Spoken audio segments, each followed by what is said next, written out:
제보자는 제보를 통해서 진실을 꼭 파헤쳐 주시기를 저희 열린공감TV에 간청한다라고 말씀하셨습니다.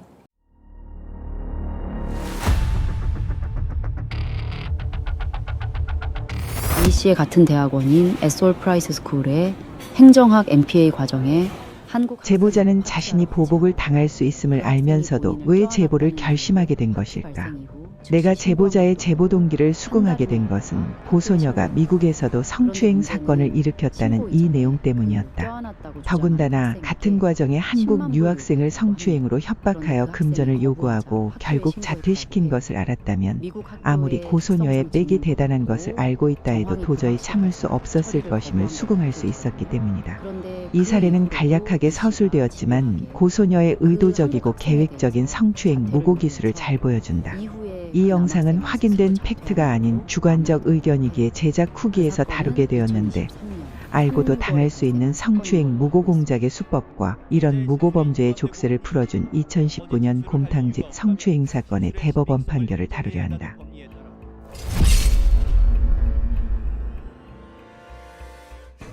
파티 발생 이후 즉시 신고한 것도 아니고 한 달이나 있다가 학교에 신고했나 봐요.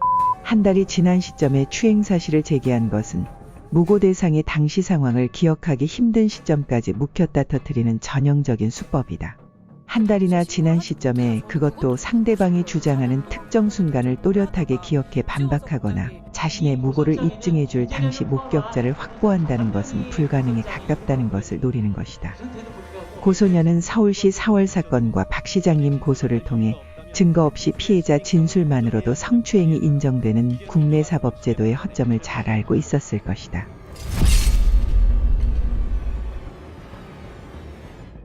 그런데 고소녀는 여기서 두 가지의 큰 실수를 한다.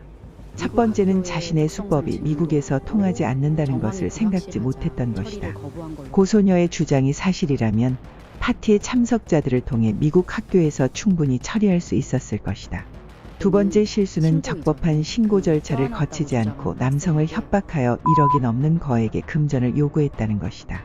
만약 남성이 역으로 이 문제를 제기한다면 뒤에서 안았다는 추행 여부와는 비교할 수 없는 큰 사건이 될 수도 있었다. 그렇게 미국 학교에서 처리를 거부한 이후에도 온갖 협박을 통해 집요하게 자퇴를 요구했을 것으로 추정한다. 거액의 금품 요구를 끝까지 거부했던 남성은 왜 고소녀를 협박죄로 반격하지 않고 자퇴를 선택하게 된 걸까?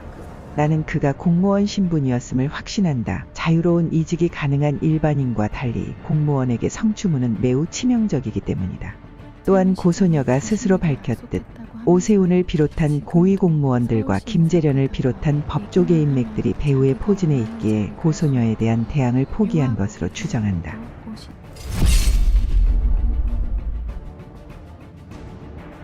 간통죄는 2015년 위헌 판결로 폐기되었지만 합법화를 의미하는 것은 아니다.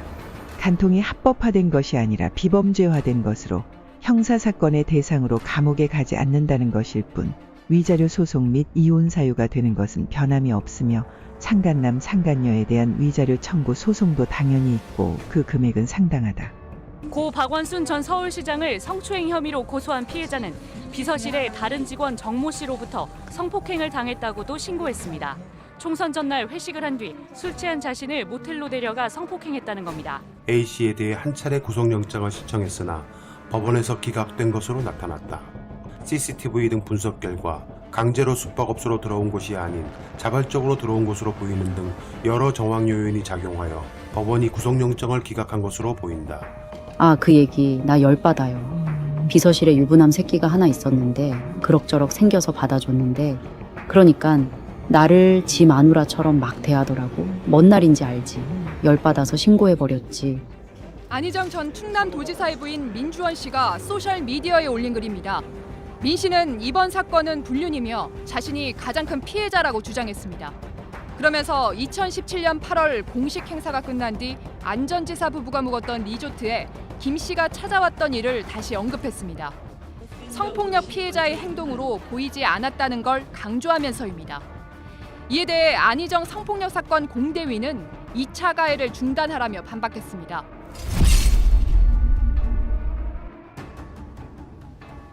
성추행 여부를 둘러싸고 자, 이제는 고소녀가 보여준 무고의 기술들이 어떤 사법 판결의 근거 위에 있는지를 확인해 볼 때다.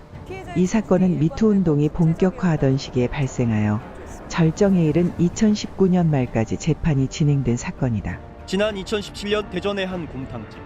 한 남성이 여성 옆을 스쳐 지나가자마자 이 여성이 남성을 뒤따라가 항의합니다. 자신의 엉덩이 부위를 만지고 지나갔다며 남성을 쫓아가 항의하는 모습입니다. CCTV 화면상 성추행 장면을 직접 확인할 수는 없었지만 1심 법원은 이 남성에게 징역 6개월의 실형을 선고하고 법정 구속했습니다. 남성의 아내가 억울함을 호소하며 청와대 게시판에 글을 올렸고 두 사람이 1.3초간 스치는 장면만 찍힌 CCTV 영상이 공개되면서 형량이 과하다는 논란과 함께 남성 단체들이 반발하는 상황도 발생했습니다. 2심 법원은 실형은 과하다며 집행유예를 선고했지만 유죄 판단을 유지했고 대법원도 징역 6개월에 집행유예 2년, 160시간의 사회봉사 명령을 판결한 2심을 그대로 확정했습니다. 쟁점은 CCTV로 추행 장면을 확인할 수 없는 상황에서 피해자의 진술을 증거로 추행의 고의성을 인정할 수 있느냐였습니다. 뚜렷한 증거를 찾기 힘든 성추행 사건에서 피해자의 진술만으로도 유죄 여부를 판단할 수 있다는 것으로 증거재판주의 원칙과 무죄 추정의 원칙을 무시한 판결로 큰 논란이 되었는데, 무고죄라는 증거만 남기지 않을 수 있다면 그 누구라도 성범죄자로 만들어 인생을 망칠 수 있다는 치명적인 논리가 성립된다. 이 판결은 안희정의 유죄 판결 3개월 뒤에 있었는데 공교롭게도 5개월 뒤에는 오거돈 성추행 사건이, 그로부터 3개월 뒤에는 박원순 사건이 발생하였다. 반성하지 않고 피해자가 엄벌을 탄원하고 있는 점 등을 고려했다는 2심 재판부의 결정을 대법원이 인정했습니다.